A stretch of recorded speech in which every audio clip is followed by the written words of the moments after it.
जाण्यापूर्वी स्वराज्याचा कारभार जिजामातेच्या हाती सोपवला आणि त्यांचा आशीर्वाद घेतला.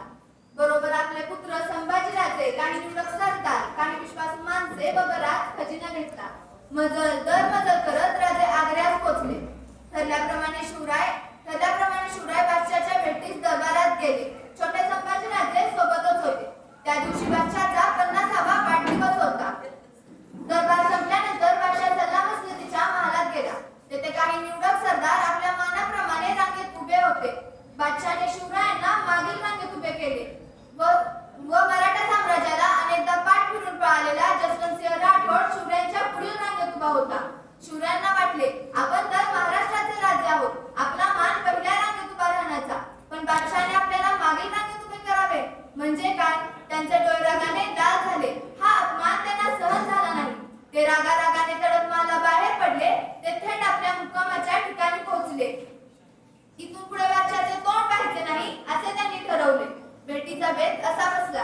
ही घटना सर्वत्र पसरली. या प्रसंगानंतर औरंगजेबाने शिवरायांच्या मुक्कामाच्या ठिकाणाभोवती पहारेकरांचा पहारा बसवला. शिवराय व संभाजीराजे बादशाच्या कैदेत पडले. शिवरायांनी ओळखले की बादशाने आपल्याशी दगलबाजी केली आहे आणि तो आता आपल्याला कधीच सोडणार नाही. दिवसामागून दिवस जाऊ लागले. एके दिवशी शिवरायांनी बादशाकडे अर्ज केला. शिवरायांनी खूप खटपट केली, तरीही बादशाने त्यांचे ऐकले नाही. शिवरायांनी मनाशी निर्धार केला, काहीही झालं तरी आपण बादशाच्या कैदेतून बाहेर पडायचेच. शिवरायांनी त्याची परवानगी घेऊन आपल्या बरोबर आणलेल्या सैनिकांची दक्षिणेस रवानगी केली. बादशाला वाटले, बरे झाले, शिवाजीचे बळ कमी होईल.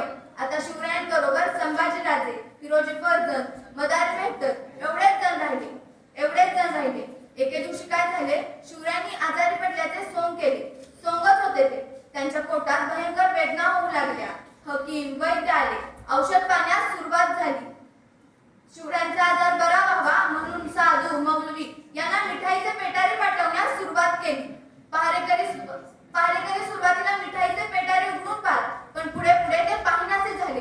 रोज काय तेच पाहायचे असे त्यांना वाटू लागले. या संधीचा फायदा पाहून शिवरायांनी हिरोजीला आपल्या जागी झोपवले व मदारीस त्यांचे पाय चेपत बसवले व संभाजीराजे व शिवराय एका पेठारात बसले व तेथून निसटले. पुढे ते ठरलेल्या ठिकाणी सुखरूप पोहोचले. तेथे शिवरायांचे स्वामी भक्त सैनिक घोडे घेऊन तयारच होते. इकडे हिरोजी व मदारी महाराजांचे औषध आणायला जातो असे सांगून तेथून निसटले. शिवरायांना कैदेतून सोडवण्याच्या कामी या दोघांनाही मोलाचे योगदान प्राप्त झाले. दुसऱ्या दिवशी ही घटना बादशाला समजली. शिवाजी आपल्या कैदेतून निसटला. तो रागाने भडकला. त्याचे सरदारही आदरले. शिवाजीच्या जारीने तपास करण्यासाठी बादशाने आपले हेर पाठवले, पण व्यर्थ.